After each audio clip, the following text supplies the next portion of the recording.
I just purchased my very first infrared sauna, and I didn't know anything about infrared saunas before. I had never used one, and I didn't know anyone who had one. So I hope this, if you're in a similar situation that I was in, is useful because I had a lot to learn, and I want to cover what did I purchase, why did I purchase it, what did I learn by building it, and then ultimately, what do I think my infrared sauna compared to the dry sauna that I've been using for a long time at my gym.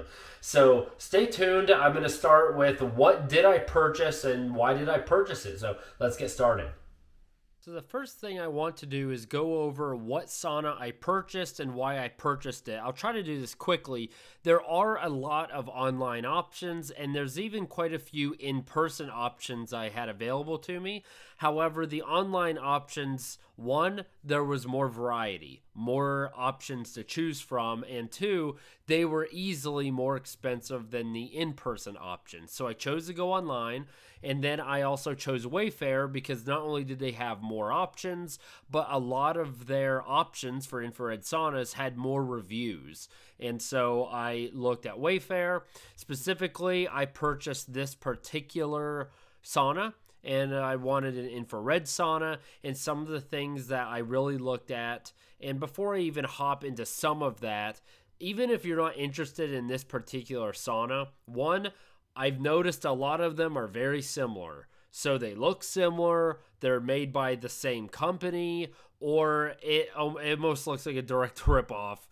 Just maybe a different type of wood, or a slightly different color, or maybe there's two doors instead of one. That's not always the case, but you could still learn something by my purchasing process. And even if not this particular sauna or the same brand, I am going to go over what the difference I've noticed as an infrared sauna is. And so that certainly will be useful to you. That'll be here shortly later in the video. I'm going to cover why I purchased this, what the actually putting it together looked like, and then finally my experience with it, so you can skip ahead if you'd like. So I purchased this specific sauna, one, because I like the look of it. Two, it had good reviews. So it has 41 reviews, which in general are good. That's quite a few for a item of this price. And there were high level reviews, an average of a 4.8. And even maybe more importantly than that, a lot of the reviews were useful. There were pictures. They covered pros and cons. It didn't seem like a robot just went in there and 5-star, 5-star, 5-star. They seemed useful. The price certainly was nice. Now, I don't think they're ever going to actually sell this for $2,600. I think there's a little price schmoozing there to make it look better than it is, but I do believe that was a good price. It was definitely, if not the cheapest one, and then I also had a 10% off discount. They sent me something through the mail, so I got it even a little cheaper than that. I also looked for something that was low EMF. Scientifically, we don't know if it matters. We don't know if EMF is harmful. If it's good for you, we don't know. They think that's not harmful whatsoever. However, I had two choices. They were essentially identical in price and size and looks. This one said low EMF, the other one didn't, so I was like, okay, I guess I'll go with the low EMF one. Now, something that may be important is that the dimensions that they had in the listing were spot on. That is crucial because I'm putting this in my bathroom, so it is a tight fit, and so I really needed these to be accurate, and they were. So that's obviously good. Max temperature. I got up to 145. Not 149, but I guess, it's close. Given perfect circumstances, I bet it could get to 149. Little things here, like, okay, depending on what you consider as heat up, in 10 to 15 minutes, it could get to 100 degrees. It's definitely not going to get to 140 degrees. So, but in general, I think everything they put both picture-wise, both word-wise, dimension-wise. What I saw on this website is accurate. That I think is important because, especially with a high dollar item, you don't want to feel like you got schnookered or bait and switched. I feel like what they said on the website on this listing was what I received, and I was happy about that. So I'm going to hop into what it looked like when they delivered my sauna, what I did to kind of unbox it, put it together, and then go over what I ultimately think about it. So you will schedule your delivery and you choose the date. They give you a time range. They delivered mine around 7 a.m. So pretty early. They didn't knock on my door. They just came. I thought they were going to put it on my front porch, but they ended up putting it beside my garage. It's all right. But it comes in this big pallet box, which is kind of nice. It's well insulated.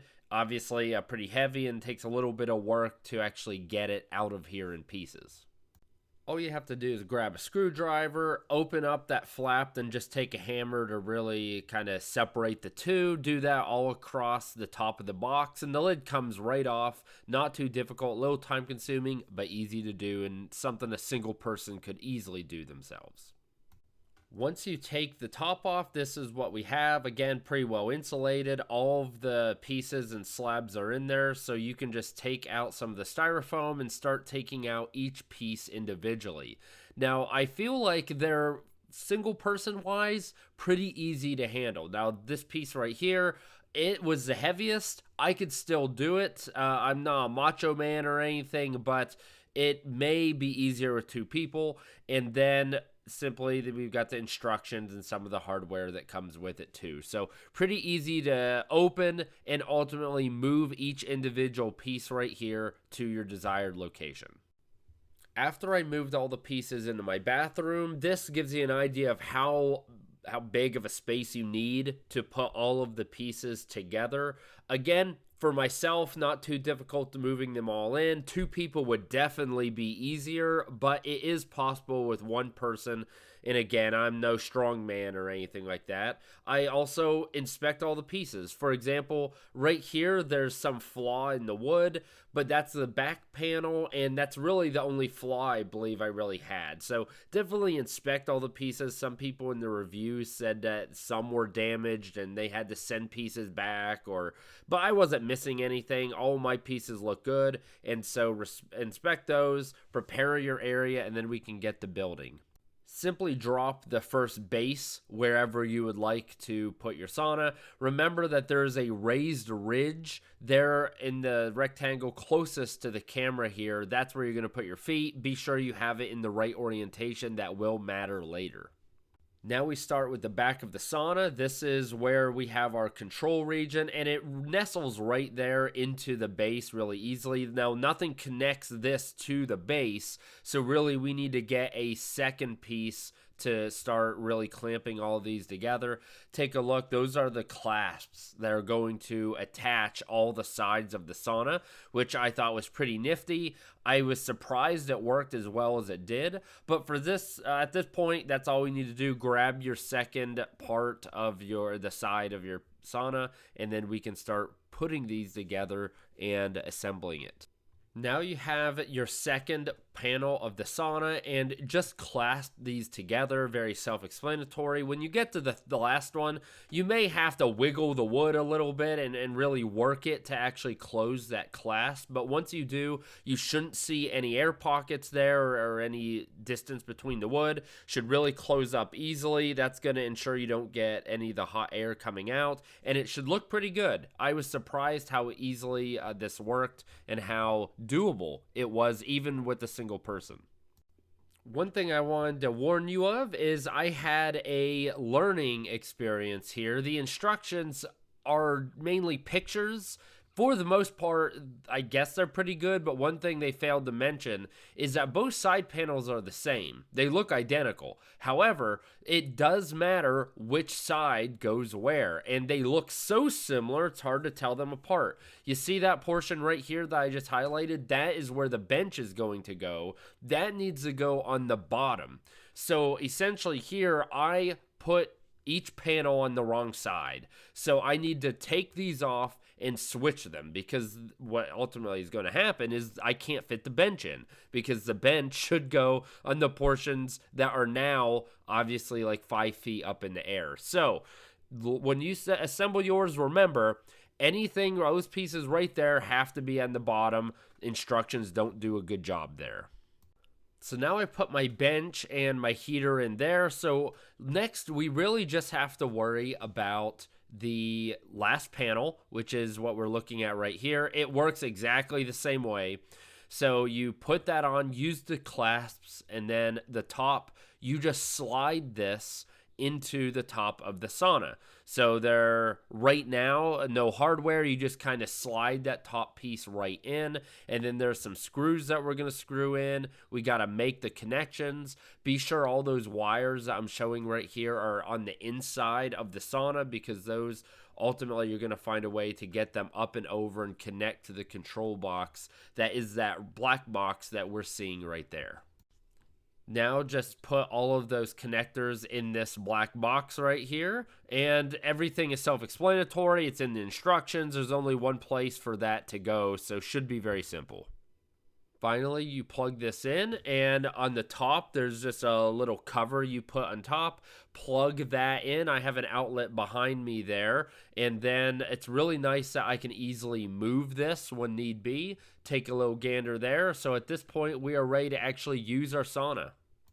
All right, so this may be a little awkward. I don't know the best way to show it, though, so we're going with this.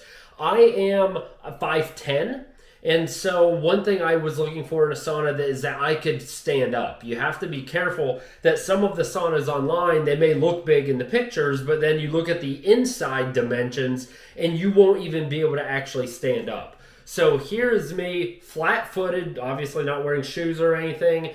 I can fully stand up. I've got maybe half an inch between my top of my head and the roof of the sauna. So length or height wise, it's good if you're 5'10" or shorter. Now width wise, if I stand like about right here, my elbow isn't touching the side of the sauna, but I'm comfortably on the side. I come to about right there. Personally, this says it's a one-person sauna. I really believe if you wanted to, you could fit another person in here. Would it be tight? Absolutely. But I wouldn't have guessed that when I purchased it. And then, of course, sitting down, I don't know if you'll even be able to, yeah, you can kind of see me here. Sitting down is the same thing. One thing to note is the side burners here. Obviously, they get hot. You could sit next to them and you'll be perfectly fine. If anything, that's what you want, because you want to heat up and you want to maximize that heat. However, if you push too far on the side, and I've done this, your skin will touch one of the burners. It will burn. It actually hurts pretty badly. So that gives you an idea of the size. Remember, when you're looking for saunas, look at the inside dimensions, because I would not like this if I was forced to sit down. So something to remember. Now let's go into the actual operation of the sauna. Alrighty, so you just open the glass, which is magnetic. It holds heat in pretty well, and it looks good. So we come in here. Once you turn the top on, simply just hold it down a couple seconds to both turn on and off. And then note that when you set your temperature, you have to hit on or off again, and then you'll see the heating button come on. That is how you start the heat. Now, this is not Bluetooth or programmable. I would have loved to have, for example, put something on the outlet that says, hey, at 8 a.m. every morning it turns on, and then this immediately heats. It will not do that. Right now it is not heating. This is just where you can adjust how long do you want to have the infrared sauna running and then what temperature. Note, you can't go above 90 minutes. Which in some ways I think is a bummer, because if I want to get in at 140 degrees, well, I'm going to test here in a little bit, or we've already covered it. It takes a while for it to even get to that temperature, and then I have to reset the timer, and if you forget to do so, it's annoying. And then that's where you can set your temperature, both Fahrenheit and Celsius. So you can program this. So I set that specifically that's my go-to program. We also have a little light that comes up there, and it's just there. It's all right if you want a little reading light that works. I'm going to be honest, I don't even know what this button does. I've never used it, and it doesn't seem like there is a button there, so who knows? Very simple controls. Up here up top, we have a little vent if you want to vent some. I normally keep that closed to maximize the heat. So the operation is extremely simple. Now, the last thing really to test is, well, does it work? So now we come to the part where the infrared sauna that I purchased versus the other saunas that I've personally tried. So first thing, the actual build quality of the sauna that I purchased that I'm in right now, I'm actually very happy with it. There are no gaps. The product wasn't damaged. It looks very good. It's very sturdy. I can stand on this seat without feeling like it's going to collapse. I don't think it's going to fall apart. It uses clasps, which at first concerned me a little bit. You wouldn't think those are super strong, but they do the job. It looks good. It's sturdy. So I'm very happy with the build quality, and especially the fact that I have my sauna on tile in my bathroom, so I can actually fairly easy move it without anything else. I didn't need to put those little furniture movers underneath it or anything to move it easily, which can be really useful. So if I want to vacuum or sweep, or if I don't know, need to move it for some reason, I can easily do that. Whereas if it were on carpet, you're probably going to have a harder time there. But so I'm happy that it's heavy to where it's not just going to move, but if you intentionally want to move it, it is movable. So as I kind of alluded to earlier, I have used dry and wet saunas, mainly in the YMCA or the gyms I've been going to. I've been using those for years. I've also gone to a nicer infrared sauna where they have this cylinder that you get in, and it covers almost your entire body but your head, and you just lay there. You can't move around. You just lay on the table. So my experience, specifically, I like the dry saunas. You walk in, they're 180 degrees, and at least at the YMCA, and we found a way we could fudge it and trick the system and get it up to 200 degrees. And in those scenarios at 180 degrees, I give it 15 minutes. First 5 minutes, I'm warming up. First 10 minutes, I'm starting to sweat a little bit, I'm starting to feel uncomfortable. And then at the 15-minute mark, I'm getting a good sweat on. So that's what I've been used to. That's what I like. Wet saunas, obviously, it's just almost overwhelmingly hot and you're immediately wet, and that's a whole other experience. So I'm really comparing dry sauna to the infrared sauna here. And the infrared sauna, I would say about 10 extra minutes to get the same sweat movement kind of going on. I don't know why I use the word movement. You know what I mean. So if I'm in my sauna, I give it till about 135 or 140. I come in here, and after 25 minutes, I am sweating bullets. I am dripping from every single pore, and the air itself is not as hot. It only, I think with me in the sauna, the highest I've ever seen it get is 145. And so obviously we're at least 40 degrees off compared to the dry sauna, but it heats you supposedly from the inside out. So the air temperature isn't as hot, but to me that's okay. 10 extra minutes isn't going to kill me. I feel like I may be getting a better sweat because at that point, literally everything is sweating. And what I've noticed is that in the gym, let's just say I went to the sauna after my workout. So I go to the sauna, I do my 15 minutes, I'm dripping sweat.